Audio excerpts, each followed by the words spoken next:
नमस्कार दोस्तों, आज हम पढ़ना चाहेंगे नवोदय विद्यालय के जो पेपर हैं वो 18 जनवरी को होने वाले हैं। आगामी 18 जनवरी जो आने वाली है उसको हमारा नवोदय विद्यालय का फर्स्ट पीरियड में पेपर होंगे। जो हमारे फर्स्ट अटेम्प्ट के पेपर 2 बार होंगे, जो हमने पहले ही बता चुके हैं पहले वीडियो में कि जो पेपर हैं जो हमारे वो 2 बार होने वाले हैं, 18 जनवरी और 12 अप्रैल को।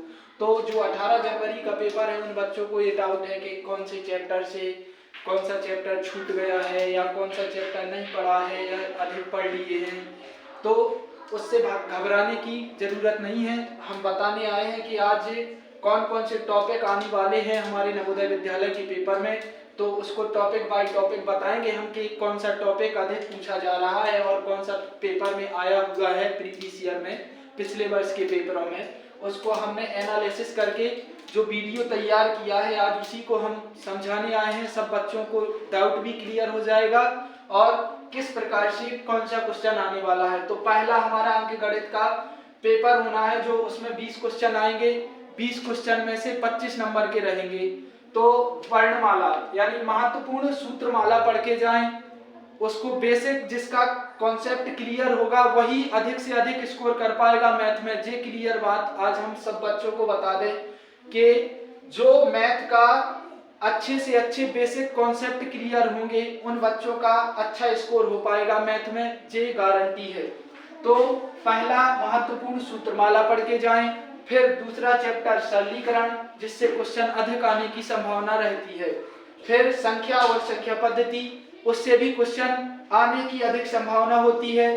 जैसे अगला चैप्टर है दशमलव भिन्न, उससे भी क्वेश्चन आने की संभावना है।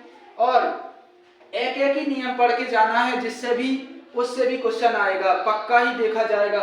और 7वां चैप्टर पढ़ना है जो एलसीएम और एचसीएफ, उससे भी क्वेश्चन आता है। अगला चैप्टर औसत तो सबको ही पढ़ा है और वीडियो में अगले वीडियो में पढ़ाएंगे। जिसने नहीं पढ़ा है तो उसको अच्छे से समझा देंगे औसत क्या है। फिर परसेंटेज यानी प्रतिशतता, इससे भी क्वेश्चन अधिक आने की संभावना रहती है। फिर लाभ और हानि यानी प्रॉफिट एंड लॉस से भी एक क्वेश्चन आने की संभावना होती है। और जिसने नहीं पढ़ा है तो पढ़ लें अच्छे से। और फिर इसके बाद साधारण ब्याज से अधिकतर क्वेश्चन पूछे जाते हैं और सिंपल ही क्वेश्चन आएगा, घबराने की कोई बात नहीं है। अगर पढ़ा है, फॉर्मूला याद है, बेसिक कॉन्सेप्ट क्लियर है तो अधिक से अधिक स्कोर कर पाएंगे मैथ में, जे गारंटी के साथ बोल सकते हैं। और अगला क्वेश्चन है जो समय और दूरी से एक क्वेश्चन पक्का ही आना है, क्योंकि समय दूरी से एक क्वेश्चन जरूर पूछेगा वो। और एक रेल संबंधी से आना है क्वेश्चन, एक रेल संबंधी से क्वेश्चन हर एग्जाम में पूछा गया है। किसी भी प्रीवियस ईयर पेपर को उठा के देखो, रेलगाड़ी संबंधित क्वेश्चन हर पेपर में मिलेगा आपको। तो रेल संबंधी तो पढ़ के ही जाना है। और क्षेत्रफल और आयतन, ये एडवांस का चैप्टर होता है। जो क्षेत्रफल आयतन है ये एडवांस मैथ है, जिसमें से ज्यादा उसमें डीप में जाने की जरूरत नहीं है। अगर फॉर्मूले और कॉन्सेप्ट क्लियर हैं तो आसानी से क्षेत्रफल और आयतन से 2 या 3 क्वेश्चन देखे जाते हैं जो आसानी से आप कर पाएंगे। फिर अगला चैप्टर है संख्या और श्रृंखला, इससे भी क्वेश्चन पूछा जाता है।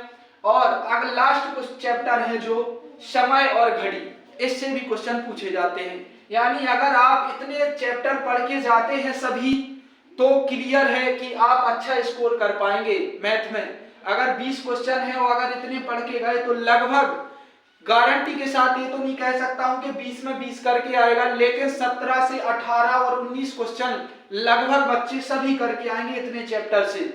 तो आज का ये वीडियो सभी को यही बताने का उद्देश्य था कि सभी लोग इतने चैप्टर जरूर पढ़ के जाएं अगर अच्छा स्कोर करना चाहते हैं।